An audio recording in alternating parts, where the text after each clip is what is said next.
أهلا من جديد بالنيو كامرز. وبعد ما عرفنا في أول بوست إزاي تواجه مشكلة المذاكرة بالإنجليزي، وهتلاقينا حاطين اللينك بتاع البوست في الديسكريبشن، نيجي بقى لمشكلة تانية خالص، وهي مشكلة المذاكرة في الكلية. طبعا كالعادة في أي مرحلة دراسية جديدة ما بتبقاش فاهم النظام، ولا حتى هتعمل ايه وهتذاكر ازاي ومنين، وايه نظام الدكاترة والمعيدين، ومصطلحات وأسئلة كتير جدا بتبقى عايز تفهمها، وازاي أصلا ممكن تنظم وقتك وتقدر تخلص اللي عليك وما تراكمش. فركز معانا واحنا هنفهمك كل حاجة واحدة واحدة. في الأول عشان تذاكر صح يبقى لازم يكون عندك أساس كويس للمعلومة. طب ازاي؟ هقولك. أولا انت لازم هتحضر المحاضرات والمعامل كلها بانتظام عشان تعرف نظام الدكاترة، سواء في الحضور والغياب أو الشرح والامتحانات، ونظام أسئلتهم بتيجي ازاي. ثانيا لو حسيت انك مش فاهم من الدكتور فبنفكرك انك مش لسه في مدرسة، بمعنى انك ممكن تحضر مع الدكتور اللي انت عاوزه بتفهم منه، بس اهم حاجة تبقى مطمن انك مش هتتسجل غياب في محاضرتك، ومتابع الدكتور بتاعك برضو اول باول عشان لو هيعمل كويز او اي حاجة تروح وتحضر. ثالثا اعرف من الدكتور الساعات المكتبية بتاعته عشان تقدر تروح له ويفهمك الجزء اللي انت مش فاهمه. رابعا تقدر تستأذن من الدكتور انك تسجل المحاضرة عشان تسمعها تاني وتعيد اي جزء ما فهمتوش او سرحت فيه وانت في المحاضرة. ضروري جدا انك تكون بتكتب ورا المعيد في السكشن، عشان غالبا كتابتك دي بتكون مصدر اساسي للمذاكرة، وعشان تفتكر منه كمان المعلومات اللي بيقولها، ولو حابب ممكن تعمل تسجيل صوتي للسكشن برضو. سادسا وخد بالك ان في دكاترة بتحب تجيب اسئلة الامتحان من الكلام اللي بيقولوه اثناء شرح المحاضرة، حتى لو مش موجود في السلايدز اللي بيكون باوربوينت وبيبقى مصدر المحاضرة الاساسي. فحاول تاخد بالك من كلام الدكتور وتكتب النقط اللي مش موجودة وبيقول عليها مهمة. سابعا كمان وانت في المعمل اكتب النوتس الخاصة بكل تجربة، وايه الحاجات اللي المفروض تركز عليها، ولو غلطت في تجربة شوف غلطتك كانت ايه عشان تظبطها بعد كده. ثامنا لو العملي بتاعك بيعتمد على ميكروسكوبات، ركز في الحاجات اللي الدكتور بيقولها بتميز كل كائن تحت الميكروسكوب، واكتب عندك ايه اللي بيميزه عشان تفتكره بعد كده، وصور العينات وشوفها كل شوية عشان تحفظ اسمها وشكلها. طيب أنا دلوقتي عرفت نظام الدكاترة والسكاشن والمعامل والحضور والغياب، ولسه معرفتش هذاكر منين. ورقة وقلم واكتب معايا مصادر المذاكرة.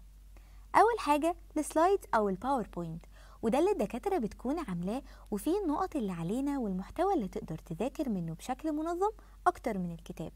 وساعات ممكن ما يبقاش كافي، فالدكتور في الحالة دي بيقول إن السلايدز فيها بوينتس بس، فذاكر من الكتاب أو ملزمة الدكتور. تاني حاجة ممكن تستعين بالكتب بتاعة الكلية والمراجع الموجودة، سواء كانت في مكتبات الأقسام أو المكتبة المركزية. تالت حاجة مواقع الإنترنت الموثوقة والمجلات. رابع حاجة قنوات اليوتيوب الخاصة بالمستوى بتاع الكلية بس. خامس حاجة النوتس اللي انت بتاخدها بنفسك في المحاضرة أو السكشن. سادس حاجة وأخيرا الملخصات اللي بتنزل على طول، بس مش تروح تذاكر من أي ملخص وخلاص. سابع حاجة كمان شات جي بي تي، تقدر تستفيد منه انه يفهمك المصطلحات الصعبة، وكمان تقدر تعمل عليه أسئلة عشان تتدرب عليها قبل كل كويز. واحنا في علومنجي اكيد مش هنسيبك في حوار الملخصات ده، وعاملين لك مفاجأة وبنقولك ما تقلقش، ملخصاتك علينا نظري وعملي، واحنا اللي هنظبطها لك بحيث تبقى مغطية كل حاجة من اللي الدكاترة قالته في المحاضرات والسلايدز، وحتى الكتب والجزء المهم واللي بيجي في الامتحان هتلاقي مكتوب عليه.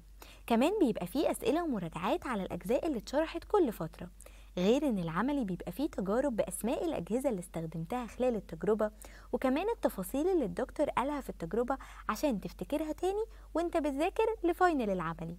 وبرضو بيكون فيه رسومات اللي عليك بشكل أوضح، وعليها كل الحاجات اللي بتميزها اللي الدكتور قالها في السكشن، زائد ان الملخصات بيكون فيها شرح عربي، فطبعا هتساعدك جدا. ملحوظة بقى مهمة، حاول ما تراكمش محاضراتك أو مذاكرة السكاشن والمعامل اللي عليك، عشان ما تسرحش من ايدك جامد وانت لسه في الأول، خصوصا ان كل مادة هتاخد منك مجرد ساعتين أو 3 مش أكتر في الأسبوع عشان تذاكر محتوى المحاضرات والمعامل.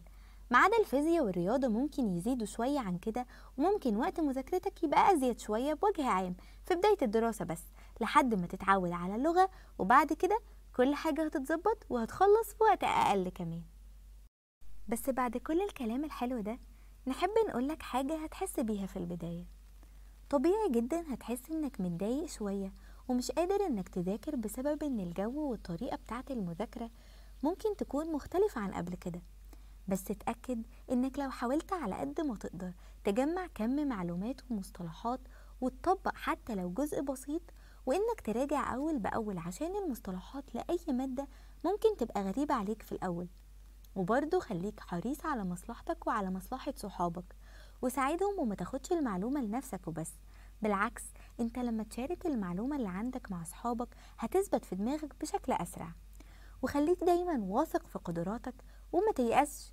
الكلية تقيلة ومجهودها كبير، بس ده طبيعة أغلب الكليات العملية، مش كلياتك لوحدها. بس مع المذاكرة أول بأول صدقني هتنجح فيها وهتجيب تقدير كمان. وده بيحصل فعلا، وهتلاقي زمايلك اللي بيذاكروا بيجيبوا تقدير حلو جدا. ربنا يوفقكم ويعينكم، وما تقلقوش، علومانجي معاكم أول بأول ومش هيسيبكم في أي خطوة جاية. وبكده تكون خلصت معظم المشكلات اللي بيواجهها أي طالب مستجد. وإلى اللقاء.